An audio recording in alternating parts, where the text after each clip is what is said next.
তো পঞ্চম অধ্যায় পড়ার আগে আমরা পঞ্চম অধ্যায়ের মাহাত্ম্য একটু পড়ে নিই।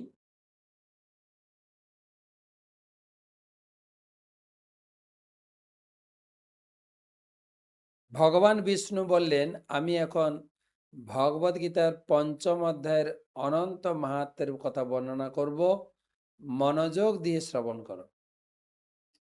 মদ্রদেশে কুরুকুৎস নামে একটা নগর ছিল। সেখানে পিঙ্গলা নামে এক ব্রাহ্মণ বাস করত। বাল্যকাল থেকে বিভিন্ন প্রকার ব্রাহ্মণের সংস্কৃতি ক্রিয়াকলাপ শিক্ষা লাভ করেছিলেন, কিন্তু যৌবনে পদার্পণ করলো সেই সব বৃত্তি ত্যাগ করে বাদ্যযন্ত্র নৃত্যগীত শিক্ষা শুরু করলো এবং ধীরে ধীরে এত বিখ্যাত হয়ে গেল, রাজা স্বয়ং তাকে ইনভাইট করে তার প্রাসাদে থাকার জন্য আমন্ত্রণ জানালেন। আর ধীরে ধীরে সেই রাজার সাপোর্ট পেয়ে গর্ব অহংকারে তারপরে গান করতে গিয়ে পাপাচারে ফেসে যায়। আর ধীরে ধীরে এত গৌরব হতে লাগলো।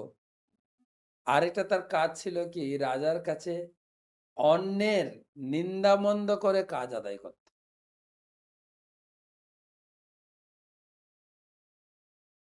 আর পিঙ্গলার যে এই পিঙ্গলা ব্রাহ্মণের স্ত্রী ছিল অরুণা। সে ছিল নিচু ঘরের, নিচু পরিবারে। সে ছিল প্রচন্ড কামুকি, অনেক পুরুষের সঙ্গে কাম উপভোগে আসক্ত ছিল।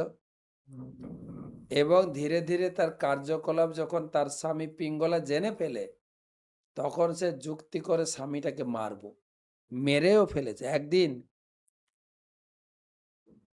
স্বামীর মাথাটা কেটে মাটিতে পুঁতে দিয়েছে। আর তার স্বামী বহুদিন নরক যন্ত্রণা ভোগ করে একটা শকুন হয়ে জন্মায়। এরপরে অরুণার তো ঘর খালি, সবার সঙ্গে মিশতে পারে। এই যৌন উপভোগ করতে করতে সে যৌন রোগের শিকার হলো।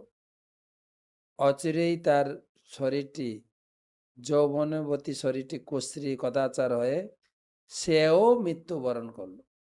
দীর্ঘকাল নরক যন্ত্রণা ভোগ করে সে একটা তোতা পাখি হলো। স্বামী হলো শকুনি, সে হলো তোতা পাখি। শকুনিটি একদিন খাবার খুঁজতে খুঁজতে খুঁজতে খুঁজতে তোতা পাখিকে দেখতে পেয়ে তার মনে পড়ে যায়, এ ছিল আমার স্ত্রী আগের জন্মে। তখন তাকে আক্রমণ করে তোতাকে, এবং চঞ্চু দ্বারা সেই শকুনি আঘাত করতে করতে করতে করতে এমন আক্রমণ করেছে, ও ওখান থেকে গাছের উপর থেকে পড়েছে নিচে, দিয়ে মারা গেছে। কোথায় পড়েছে? একটা মানুষের, মরা মানুষের মাথার খুলিতে পড়েছে। আর শকুনিটি তখন মারা গেছে। অতঃপরে আর এদিকে কি হয়েছে, তোতাটা তো মারা গেছে, আর যে শিকারী ছিল সে আবার শকুনিটিকে তীরবিদ্ধ করে মেরে, শকুনিটাও নিচে পড়েছে সেই মাথার খুলিতে। অতঃপর যমদূতরা তাকে যমপুরীতে নিয়ে গেছে।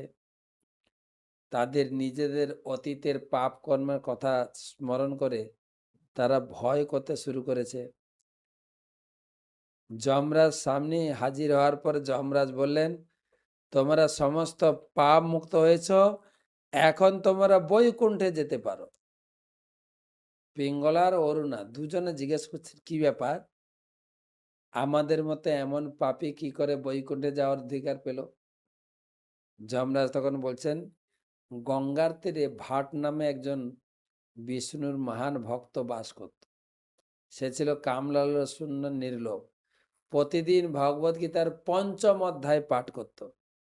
তার মৃত্যুর পর সে সরাসরি বৈকুণ্ঠ লোকে গমন করেছে। আর প্রতিদিন পঞ্চম অধ্যায় পাঠ করার ফলে তার শরীর শুদ্ধ হয়েছিল। ঘটনাক্রমে তোমরা তার মাথার খুলির স্পর্শ পেয়েছ। সেই জন্য তোমাদেরও বৈকুণ্ঠ গতি।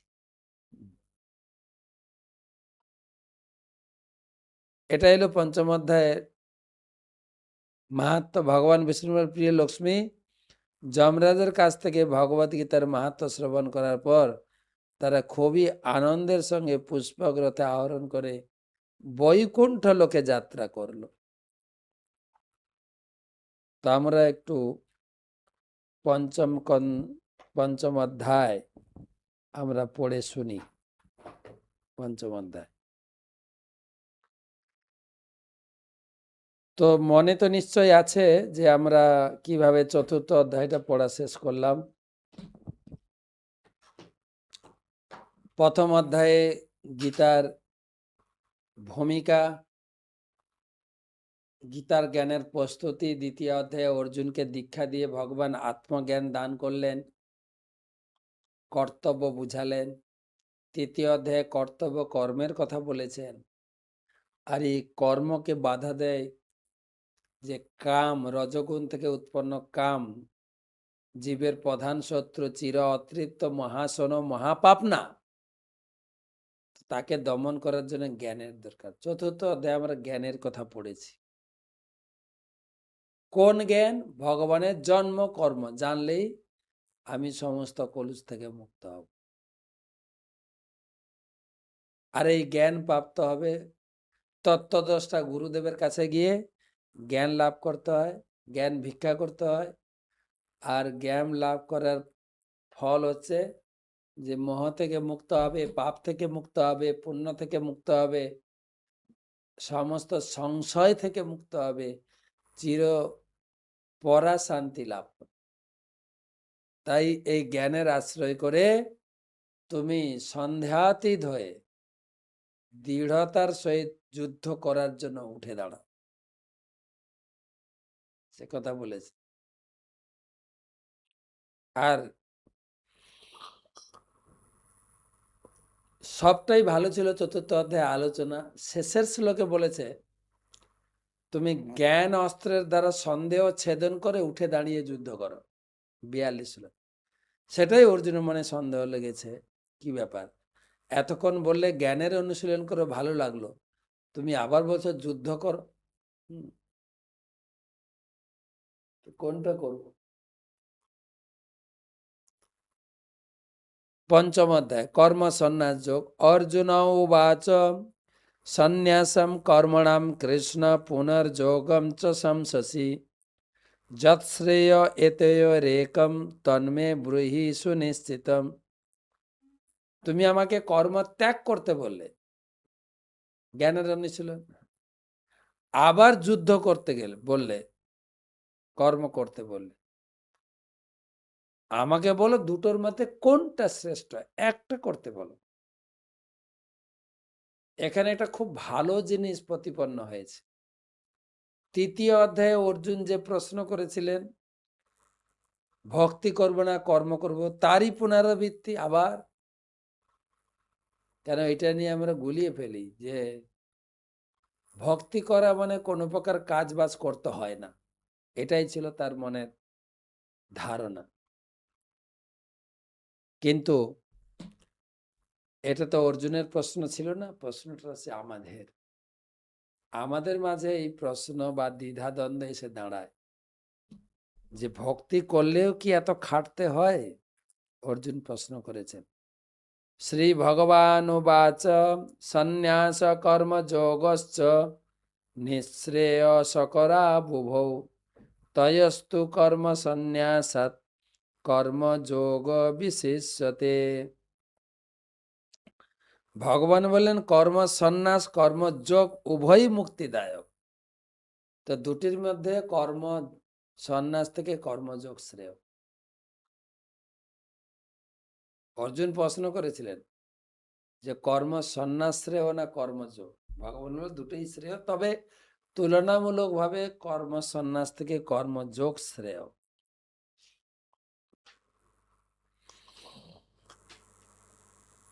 জ্ঞেয়স নিত্য সন্ন্যাসী যৌন দেষ্টি ন কাঙ্ক্ষতি নির্দ্বন্দ্ব হি মহাবাহো সুখং বন্ধাৎ প্রমুচ্যতে। হে মহাবাহ, যিনি তার কর্মফলের প্রতি ঘৃণা বা আকাঙ্ক্ষা যুক্ত নন, তিনি নিত্য সন্ন্যাসী বলে জানবে। এই প্রকার দ্বন্দ্বরহিত তিনি পরম সুখে কর্মবন্ধন অতিক্রম করে মুক্তি লাভ করেন। কর্মযোগ আর কর্মত্যাগ। সাংখ্য যোগ পৃথক বালা প্রবদন্তি না পণ্ডিতা একম পাস্থিত সম্যক উভয় বিন্দতে ফলম। অল্পজ্ঞ ব্যক্তিরাই কেবল বলে যে কর্মযোগ সাংখ্যযোগ থেকে পৃথক। পণ্ডিতরা কিন্তু বলেন যে উভয়ের মধ্যে যে কোনো একটি সুষ্ঠুভাবে আচরণ করলেই উভয়ের ফল লাভ হয়।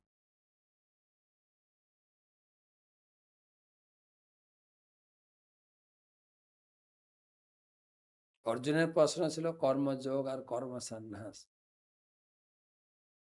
ভগবান বলছেন দুটোই শ্রেষ্ঠ, কর্ম সন্ন্যাস আর কর্মযোগ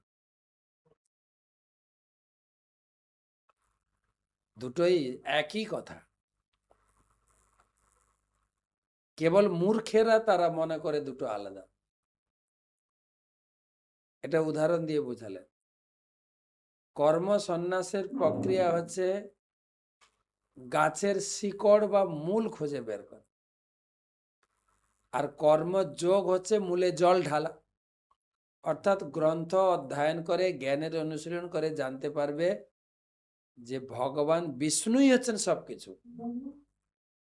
এটা হচ্ছে সাংখ্যযোগ। আর কর্মযোগ হচ্ছে সেই বিষ্ণুর সেবাতে নিযুক্ত হওয়া। দুটো তো একই, তাই জন্য সাংখ্যযোগ ও পৃথক বালা প্রবদন্তি না। পণ্ডিত লোকেরা সাংখ্যযোগ আর কর্মযোগকে পৃথক বলে না।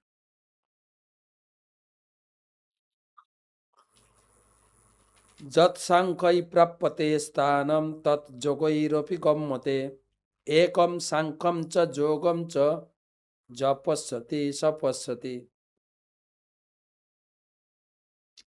সাংখ্য যোগের দ্বারা প্রাপ্ত গতি কর্মযোগের দ্বারাও লাভ করা যায়। এভাবে সাংখ্যযোগ কর্মযোগকে এক বলে যিনি জানেন তিনি তত্ত্বদ্রষ্টা। সাংখ্যযোগ মানে হচ্ছে জ্ঞানের অনুশীলন, কর্মযোগ মানে ভগবানের সেবা। দুটো একই কথা, কি দুটোর ভিতরে কোনো তফাৎ নেই।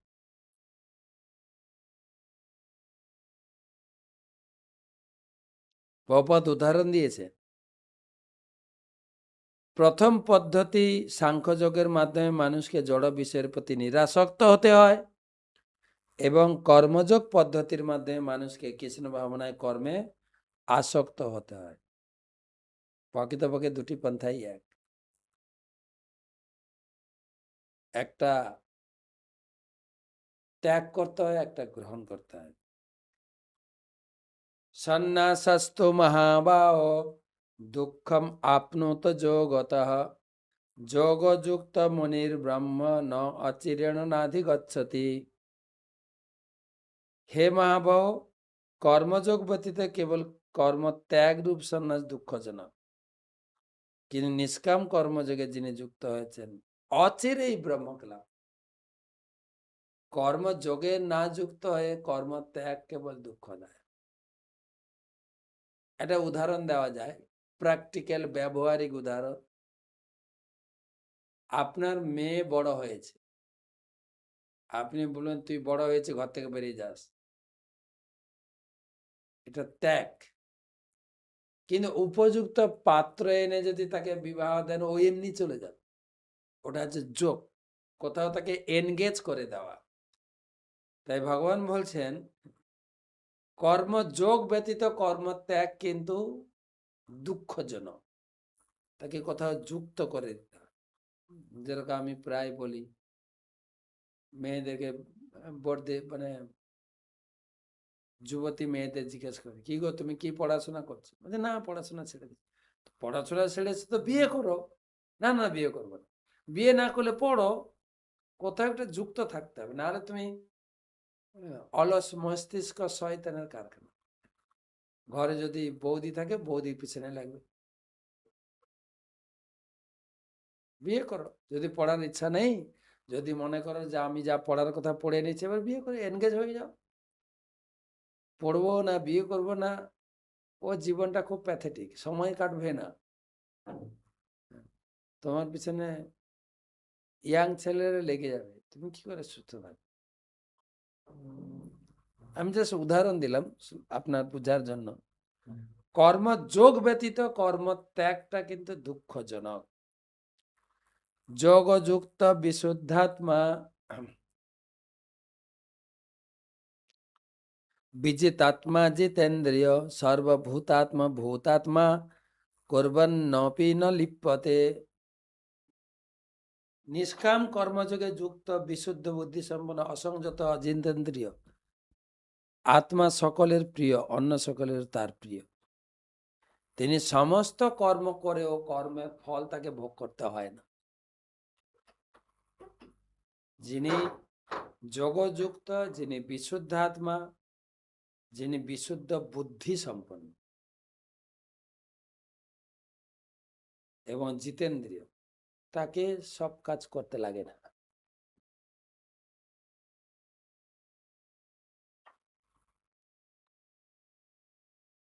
ভগবানের সেবায় যার শরীর উৎসর্গ হয়েছে এবং ভগবানকে উদ্দেশ্য করে যিনি কর্ম করেন, তার সমস্ত কর্ম যোগযুক্ত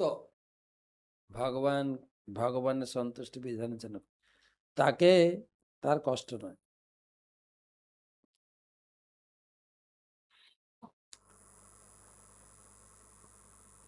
তাই কুরুক্ষেত্রের, প্রভুপাদ লিখছেন তাৎপর্য, তাই কুরুক্ষেত্রের যুদ্ধক্ষেত্রে অর্জুন প্রকৃতপক্ষে যুদ্ধ করছিলেন না, সম্পূর্ণভাবে কৃষ্ণ ভাবনা হয়ে তিনি ভগবান কৃষ্ণের আদেশ পালন করছিলেন। এই ধরনের ভগবত ভক্ত কোনো প্রকার কর্মের বন্ধনে আবদ্ধ হন না, কারণ এই যুদ্ধটা হচ্ছে ভগবানের নির্দেশে। যা কিছু কর্মফল যাবে ভগবানের খাতায়।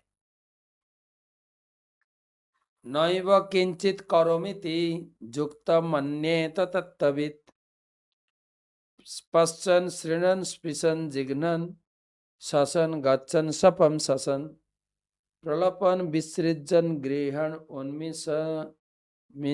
উন্মিষ নিমিষন্নপি ইন্দ্রিয়াণি ইন্দ্রিয়ার্থেষু বর্তন্ত ইতি ধারয়ন। চিন্ময় চেতনায় অধিষ্ঠিত ব্যক্তি দর্শন, শ্রবণ, স্পর্শ, ঘ্রাণ, ভোজন, গমন, নিদ্রা, প্রশ্বাস আদি ক্রিয়া করেও তিনি জানেন যে প্রকৃতপক্ষে তিনি কিছুই করছেন না, সব প্রকৃতির নিয়মে চলছে। যারা শুদ্ধ ভক্ত, তাদের যে সময় কিভাবে চলছে, কিভাবে হয়ে যাচ্ছে সবকিছু, তারা এইসব শরীরের প্রতি, দেহের প্রতি কোনো আসক্তি বা কোনো প্রকারের ভূক্ষেপ নেই।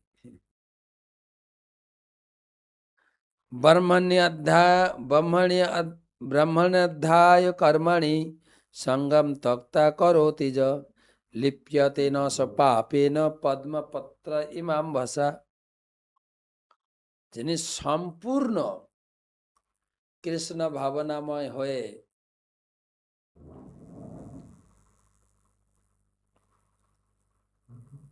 কৃষ্ণ সেবায়, ভগবানের সেবায় যুক্ত হয়েছেন, তাকে পাপ স্পর্শ করতে পারে না। কেন? ভগবানের সঙ্গে যুক্ত আছেন তো। কিরকম উদাহরণ দিলেন? পদ্মপত্র ইমাম ভাষা, পদ্ম পাতায় যেরকম জল টেকে না, ঠিক সেই রকম যিনি ভগবানের সেবায় নিজেকে যুক্ত করেছেন, সমস্ত কর্ম ভগবানের সেবায়, তার কোনো পাপেরই প্রশ্ন আসে না। পদ্মপত্র ইমাম ভাষা, পদ্ম পাতায় যেরকম জল টেকে না, সেরকম তার শরীরে পাপ টেকে না। কায়েন মনসা বুদ্ধিয়া কেবলৈরিন্দ্রিয়ৈরপি যোগিনা কর্ম কুর্বন্তি সংযম ত্যক্তাত্মশুদ্ধয়ে। আবার মনে করেন না যে আমি সবকিছু কর্ম থেকে ঊর্ধ্বে হয়ে গেছি, না। এখানে বলছেন যোগীও তিনি নিজেকে সব সময় শুদ্ধ রাখার জন্য নাম জপ,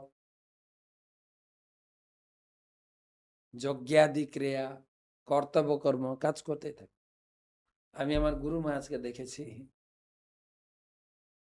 তিনি শারীরিকভাবে অনেকটা অসুস্থ, তার ৮০,০০০ শিষ্য আছে, তথাপি ভোর ৪টা থেকে রাত্রি 11:30, 12টা পর্যন্ত নন স্টপ সেবা করে চলেছে।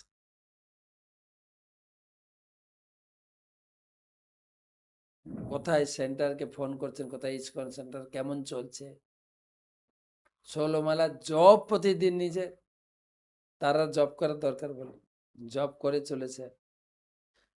প্রতিদিন 1 ঘন্টা তিনি গ্রন্থ পড়েন, কমপক্ষে 5-6খানা মিটিংয়ে অংশগ্রহণ করেন, তারপরে শিষ্যদের ইমেলের উত্তর দিতেই থাকেন, কাজে যুক্ত সবসময় 24টা ঘন্টা।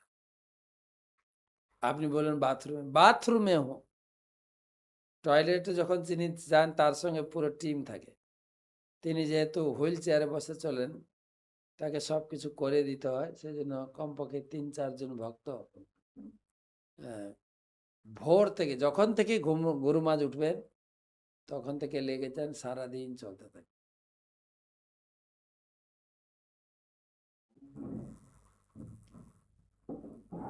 আর বাথরুমের যখন টয়লেটের প্যানে বসে থাকেন, একজনকে বলে তুমি ইমেলটা পড়ো, যে ভক্তরা কি জানতে চাইছে, ইমেল পড়ুন আর উত্তর দিতে থাকবে, এইটা লিখে দাও। আপনারা যারা শ্রী শ্রীমৎ জয়প্রকাশ স্বামী গুরু মহারাজের শিষ্য, তারা এটা অনুভব করেন কিনা জানি না।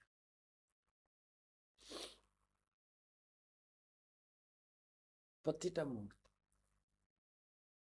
নন স্টপ কাজ করেছে। প্রতি মাসে তিনি একটা মাসিক মেসেজ পাঠান, আশীর্বাদ বাণী।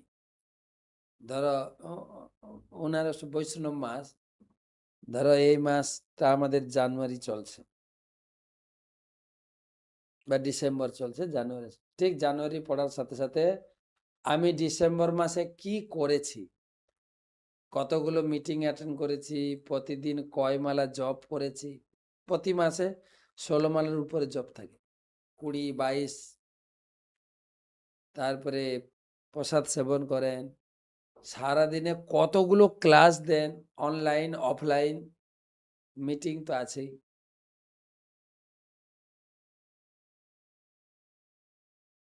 এবং নিয়মিত টাইমে খাওয়া দাওয়া সবকিছু। এখানে বলছেন আত্মশুদ্ধির জন্য যোগীরাও, এই 18 অধ্যায়ে গিয়ে বলেন, যজ্ঞ দান তপচৈব পাবনানি মনীষিণা। তুমি অনেক সিনিয়র হতে পারো, যজ্ঞ দান তপকর্ম এগুলো বন্ধ করতে নেই, কেন এগুলো মানুষকে পবিত্র করে। তাই এখানেও বলছেন যোগীরা নিজের আত্মশুদ্ধির জন্য কর্মে যুক্ত থাকে। যুক্ত কর্ম ফলম ত্যক্তা শান্তিম আপনৈতি নৈষ্ঠিকীম অযুক্ত কামকারেণ ফলে শক্ত নিবদ্ধতে। তাই যোগী এই প্রকার ভগবানের সেবায় সবকিছু উৎসর্গ করে কর্ম করে, তাই কর্মবন্ধন থেকে মুক্ত হয়। সর্বকর্মাণি মনসা সংন্যস্য শান্তে সুখং বসি নবদ্বারে পুরে দেহি নৈব কুর্বন্ন কারয়ন। সাধু বা ভক্ত সমস্ত কর্ম করেও তিনি মনের দ্বারা সমস্ত কর্মের ফল ত্যাগ করেন, সেই জন্য তাকে কর্মের ফল বাধা। কর্মের ফল ত্যাগ করেন মানে জানেন, ধরুন আপনি সংসার করেছেন, জীবনে বহু টাকা রোজগার করে ব্যাংকে জমিয়েছেন, ঘর বাড়ি কিনেছেন, জমি বাড়ি কিনেছেন, দেখা গেল সেই সমস্ত জমি বাড়ি বিষয় সম্পত্তি ছেলেটা উড়িয়ে দিচ্ছে, আপনাকে ত্যাগ আনতে হবে, আপনি কিছু করতে পারবেন না। হ্যাঁ, বয়স হয়ে গেছে, খেটে জমা করেছেন, ভোগ করছেন আর একজন, এটাকে বলে ত্যাগ। মনের দ্বারা সমস্ত কর্মের ফল দেখ। তো যদি এইরকম মনের ভিতরে থাকে তাহলে সুখে থাকবেন। আর যদি দেখেন আরে আমি ইনকাম করলাম, আমার সামনে সব নষ্ট করছে, বক বক বক বক বক বক করবেন, ঝগড়া লাগবে, তখন আলাদা হয়ে বলছেন তিনি সুখে বাস করেন।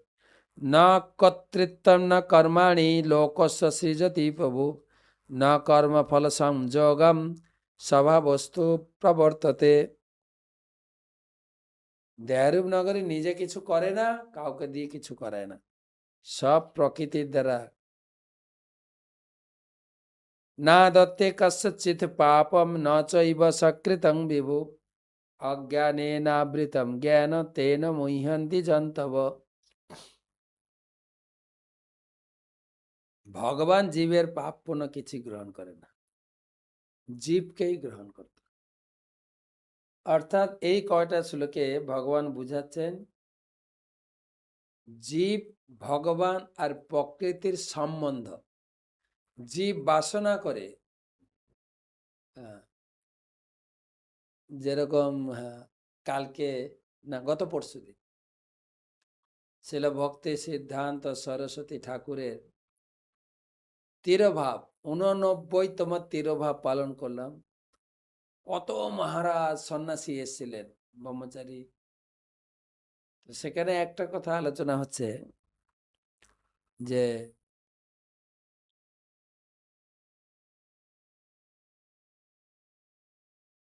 ভক্তি সিদ্ধান্ত সরস্বতী ঠাকুর জন্মাষ্টমীর আগের দিন, সেই সময় ছিল বন্যা, চারিদিকে জলে থই থই করছে। তার ইচ্ছা হলো যদি একটু দুধ টুধ পাওয়া যেত, একটু সুন্দর পায়েস বানিয়ে মহাপ্রভুকে ভোগ দিতাম। তারপর চিন্তা করছে আমি এটা চিন্তা করলাম, এটা আবার আমার নিজের জন্য হয়ে গেল না তো, ছি ছি ছি। আর কিছুক্ষণ পরে ভক্ত, তার মন্দিরের ভক্ত একদম পায়েস প্রসাদ নিয়ে এসে সরস্বতী ঠাকুরকে দিয়েছে। এটা কি? বলে ওই পায়েস ভোগ লাগিয়েছিলাম, সেটা গ্রহণ করো। তখন বলছে দুধ এসব পেলে কোত্থেকে? তখন বলছেন একজন লোক এসে আপনার নামে জমা করলেন টাকা, কি বলে, লোক এসে দুধ, চাল বা পায়েস বানানোর যা কিছু উপকরণ আমাকে দিলেন। তখন ভক্তি সিদ্ধান্ত সরস্বতী ঠাকুর নিজেকে খেদ করলেন। গৌরাঙ্গ মহাপ্রভু সামনে গিয়ে বলছেন আমি কেনই যে কুবাসনা করলাম পায়েস ভোগ দেব, আর আপনাকে অনেক কষ্ট দিলাম। আপনি গিয়ে সেই জমিদারের হৃদয়ে বলেছেন, জমিদার এই পায়েসের উপকরণ সব পাঠিয়েছে। অর্থাৎ আপনি আকাঙ্ক্ষা করবেন, ভগবান অনুমোদন করবেন, প্রকৃতি কাজ করবে, তাহলে হবে। ঠিক আছে?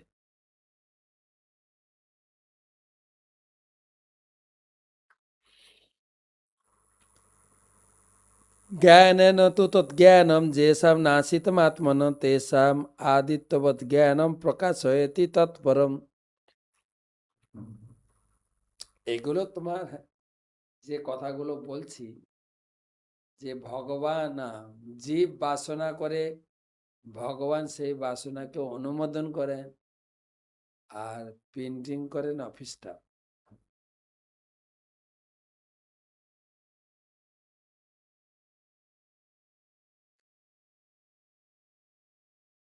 জ্ঞানের প্রভাবে যাদের অজ্ঞান বিনষ্ট হয়, এগুলো এখন বুঝতে হয়তো অসুবিধা হচ্ছে। যখন হৃদয়ে জ্ঞানের প্রকাশ ঘটবে তুমি এগুলো ভালো করে বুঝতে পারবে। তদ্বুদ্ধয় তদাত্মানম তদনিষ্ঠা তৎপরায়ণ গচ্ছন্তি পুনরাবৃত্তিম জ্ঞান নির্ধূত কলমসা। যার বুদ্ধি ভগবানে স্থির হয়েছে, মন ভগবানে একাগ্র হয়েছে, নিষ্ঠা ভগবানে দৃঢ় হয়েছে, যিনি ভগবানকে তার একমাত্র আশ্রয় রূপে গ্রহণ করেন, তার সমস্ত কুলো জ্ঞানের দ্বারা সম্পূর্ণরূপে বিধৌত হয়েছে। এইভাবে তিনি মুক্তি মার্গে গমন করেন। জ্ঞান, চিন্ময় জ্ঞানে মন ভগবানের চিন্তা একাগ্র হয়েছে, নিষ্ঠা ভগবানের দৃঢ় হয়েছে, ভগবানকে একমাত্র আশ্রয় রূপে গ্রহণ করেন, তিনি সমস্ত কলুষ থেকে মুক্ত। তিনি কি দর্শন করেন?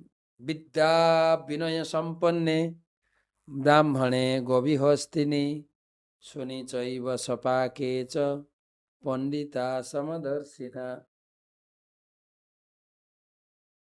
জ্ঞানবান পণ্ডিতেরা, যার জ্ঞান হয়েছে, সে পশু পাখি গাছপালা মানুষ ভেদ দর্শন করেন। কেন? তিনি তো তার জ্ঞানের দ্বারা ভগবানের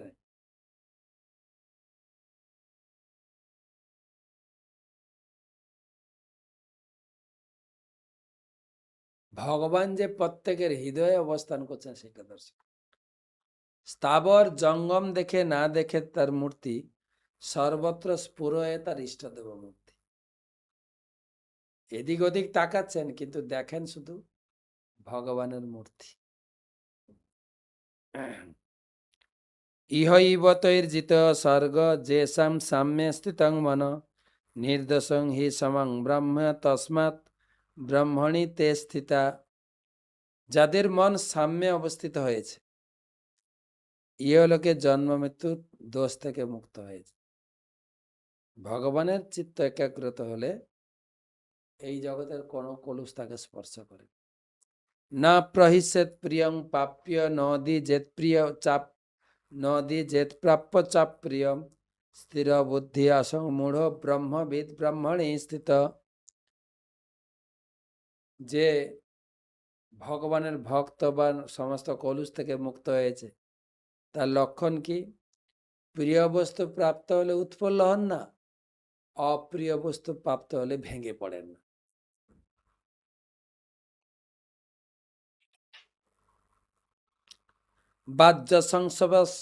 বাহ্য সংস্পর্শে সত্তাত্মা বিন্দতাত্মনি যৎ সুখম সব্রহ্মযোগ যুক্তাত্মা সুখম অক্ষয়ম অশ্নুতে।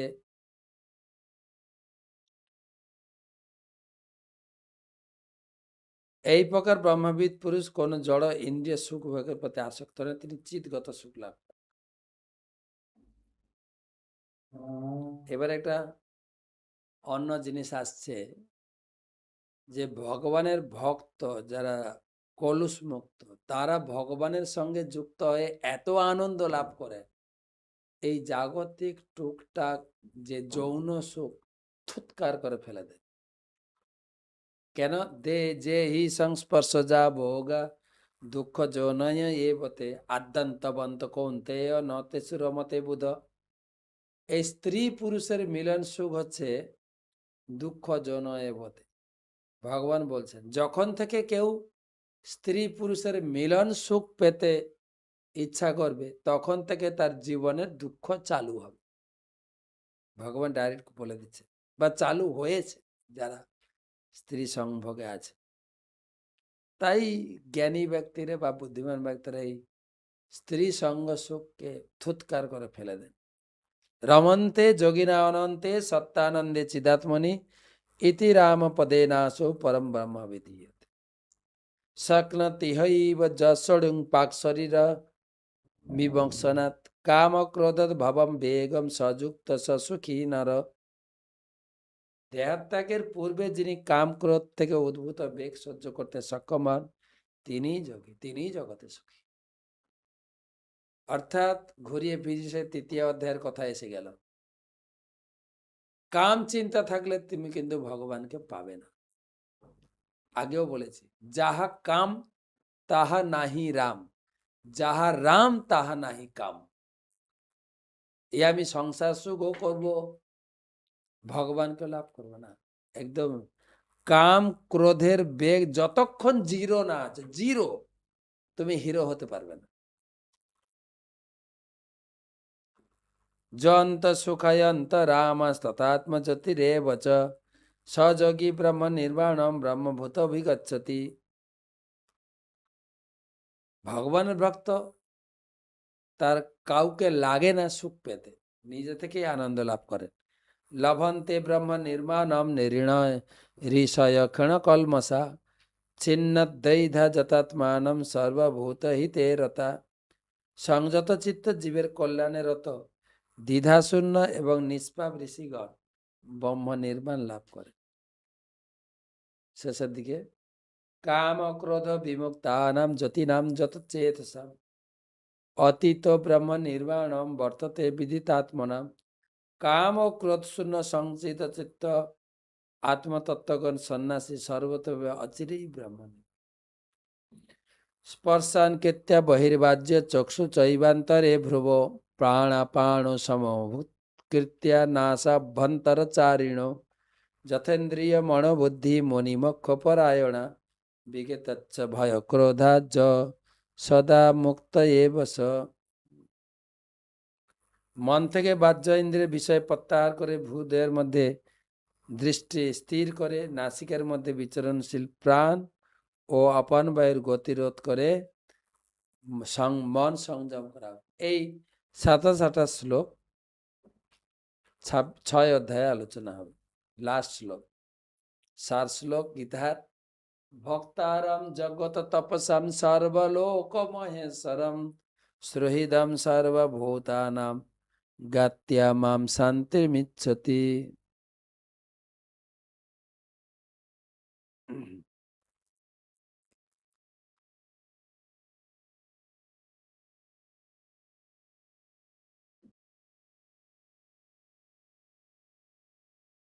তিনটা জিনিস জানলে তুমি ভগবানের ভক্ত হবে আর শান্তি লাভ করবে। তিনটা জিনিস। ভক্তারম যোগ্যত, আমি হচ্ছে সমস্ত যোগ্য তপস্যার ভক্তা। আর কি? সর্বলোক মহেশ্বরম, আমি সবার ঈশ্বর, শিবেরও ব্রহ্মারও দেবদেবীর সবার ঈশ্বর। আর আমি হচ্ছে সকল জীবের সহিত হিতাকাঙ্ক্ষী। আর এটা সহজ কথায় আমরা গ্রামে শুনি, ভগবান যা করেন মঙ্গলের জন্য, হিত হিত হিত করে, হিত আর কেউ করতে পারে। এই তিনটা জিনিস যদি ভালো করে জানো তুমি শান্তি লাভ করো।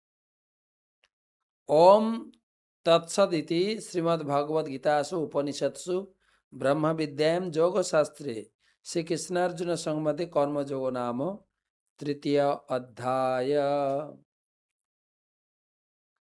আমরা পঞ্চম অধ্যায় আমরা কালকে ষষ্ঠ অধ্যায় পড়ব।